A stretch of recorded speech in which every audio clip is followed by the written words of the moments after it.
welcome once again to M5's English language learning program, Let's Speak English. I'm Gav Duncan, and I'm here on your TV to help you learn English. Now, are you sitting comfortably? Yes? Good. And are you ready for today's lesson? Yes? Good. Okay, well, let's learn English together. And hello, people. How are you all? How's your day? Is it great? Is everything going well? I hope so, because it's a good day. And we're getting closer and closer to finding out what's behind the Benchfield mystery. So, who remembers what the last thing we were talking about was? Yes, I know, it was only yesterday, and we can all remember that far back, can't we? Even you can remember that far back, can't you, Lord Percy?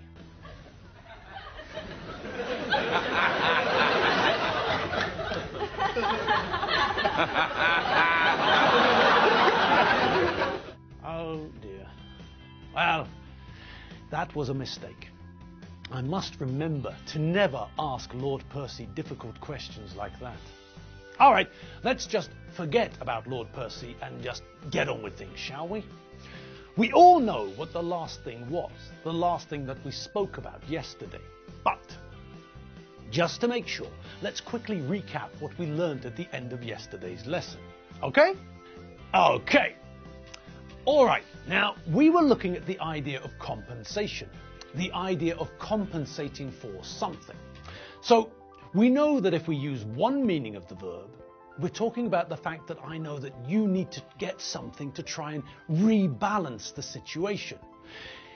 If I killed your dog, for example, an extreme example, I know, but if I killed your dog, I might try to compensate you by buying you a new dog. If I damaged your car, then you might take me to court to try and get compensation from me. Think about insurance companies. They are there to compensate you if some sort of damage happens to your car or house or something. Now, we also know that there's another meaning of the verb to compensate, the idea of trying to restore balance, the idea of trying to make up for a difference in something, trying to act against something. If we're having a conversation and there's a lot of background noise, then I will compensate for the noise by speaking louder, possibly by shouting. When I do this, I'm trying to restore the balance. I'm trying to compensate for the extra noise, which makes it harder for you to understand. Okay. Now, what about your brain? Yes. Your brain compensates or tries to compensate to make things easier for you. Imagine a situation when someone stops you in the street and asks for help. Maybe this person is asking for directions or something. Now, imagine that this person doesn't speak English very well. Maybe they don't know the correct vocabulary. Maybe their pronunciation, the way they speak, the way they say English words, the way they pronounce English words, the sounds they make when they're speaking English. Maybe that's not 100% correct. Maybe they've got an accent. So there are lots of potential problems, lots of possible areas where we could have difficulty in communicating. But what does your brain do? That's right. Your brain recognizes that this is a different situation. Your brain recognizes that this situation requires or needs you to concentrate more. So you start to watch the person more closely. You start to watch what their hands are doing.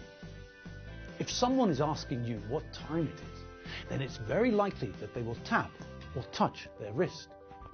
We all do it. It's a natural thing to do. It indicates what we'd like to know, and it makes it easier for the person we're asking to understand us. Again, maybe there's a lot of noise in the background, but even if the person who's asking for information doesn't use their body to communicate, or even if they use the wrong words, or the right words in the wrong order, Our brains are working hard to compensate for the differences between perfect English and what this person is saying.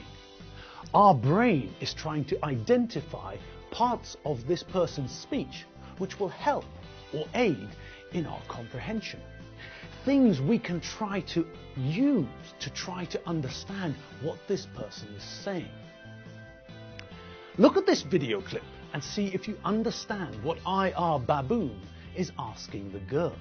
Why you are for to cry? Now, that wasn't very correct English, was it? No. But did you all understand it? Was it comprehensible? Yes, it was, wasn't it? I mean, that question was all wrong. I know that. Why you are for to cry? For a start, about the only correct parts of the question are the fact that he started with the correct question word, why, and he finished with a question mark. But we still understood what he was trying to ask, didn't we? All right, now, what else is wrong with his question? Well, he's talking about something which is happening now, as he speaks. So, which tense should he be using? Yes, that's right. If we're talking about something which is happening now, then we normally use the present continuous, don't we? Yes. And how do we make the present continuous?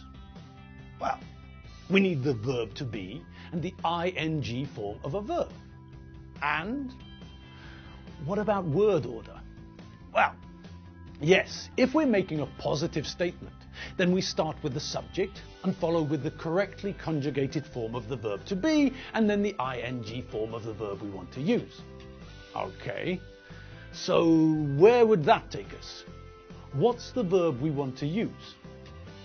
The main verb in this sentence is the verb to cry. And as we all know, there's no point in crying over spilt milk. But that's not important right now. So, which subject is he using in the sentence? Yes, well done. The subject is the second person singular, you. So, what's the correctly conjugated form of the verb to be for the second person singular? I am, you are. Good. So, if we want to make a positive present continuous sentence about the second person singular using the main verb to cry, then we get subject, verb to be, main verb in ing form, which gives us what? You are crying, you're crying. Great. And what about the negative? Well, what do we add to the mix to make the sentence negative? Which word do we always see when we're talking about the negative in English? That's right. No. Good God. I told you to get rid of that photo. Get rid of it. Throw it away. Chuck it out the window. No. The word we're looking for is not, I repeat, not chimpanzee. The word we're looking for, the word we need, is the word not. So, in order to make the sentence negative, we have to add the word not. And where do we put it? You are not crying. You're not crying. You aren't crying. Excellent. Yes, when we want to change a sentence in the present continuous from positive to negative, we add not, and we place the word not between the correctly conjugated form of the verb to be and the main verb. And as you could see in the examples, when we abbreviate, when we shorten the sentence, we have a choice of which direction we can abbreviate in. Do you all remember? We can either connect the correctly conjugated form of the verb to be, in this case are, to the subject, in this case you, which means that we get your. Then we follow with not. Alternatively, we can leave the subject on its own and connect the correctly conjugated form of the verb to be and not, which means that we get you aren't. Now, what else do you all remember about abbreviating to the left and abbreviating to the right? There's something we have to be careful of, isn't there? Yes, that's right. There's one subject where we can't do this. Can you all remember which subject that is? Yes! Correct. The one subject where we can't do this is the first person singular. I am not crying. I'm not crying. I amn't crying. Ugh. So, although we can do the same thing with almost all of the subjects, you're not, you aren't. He's not, he isn't. She's not, she isn't.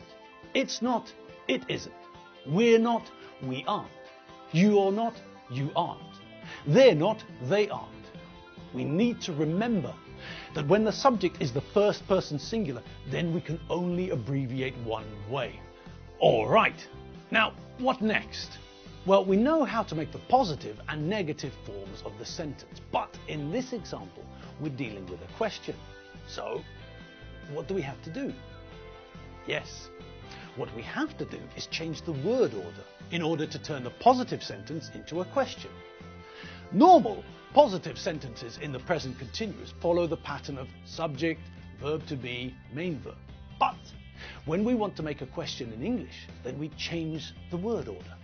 So now we're not going to start with the subject, but with the correctly conjugated form of the verb to be, and then follow with the subject. You are crying. Are you crying?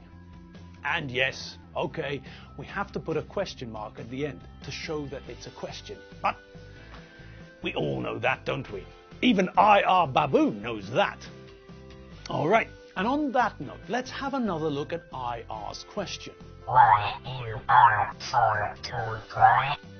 Now, what extra word has he got that we haven't? Yes, he's using a question word, isn't he? And so, we'll use a question word too. And where are we going to put it? Yes, at the front. Why are you crying? Brilliant! Now, that's the question that Baboon was trying to ask. I know, he made a dog's breakfast of it, but that was the question that he was trying to ask. And even when we consider or think about the fact that he made a dog's breakfast a real mess of the question he was trying to ask, our brains could still unscramble the message, and as a result, we could understand what he was trying to say. Okay, we also used other clues, other hints, other cues, other prompts, other pieces of information which helped our brain decipher the message. And that's what our brains do. They try to compensate for problems. They try to find ways to understand what someone is saying, even if there is a lot of noise, or if that person is having difficulty in communicating. Our brains compensate. And when we think about compensating, we don't only think about mental processes. Think about what happens when people are playing tennis. If people are playing tennis indoors in a closed stadium, then there will be no wind, which means that they can see where the ball is going to go, where the ball is going to land. All right. But what about if they're playing outdoors?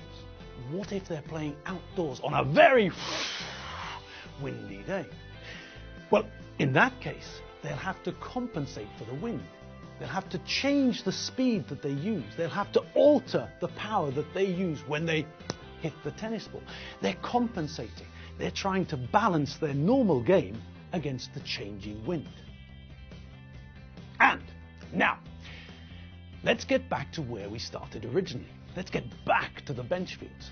Now, who can remember what started us talking about compensation? Yes, that's right. It was the conversation that Alfredo and Dave were having, wasn't it?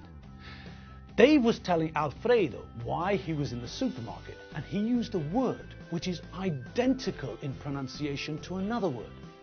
And Alfredo misunderstood, didn't he? Alfredo asked why the man was asking for police helpers, the play police.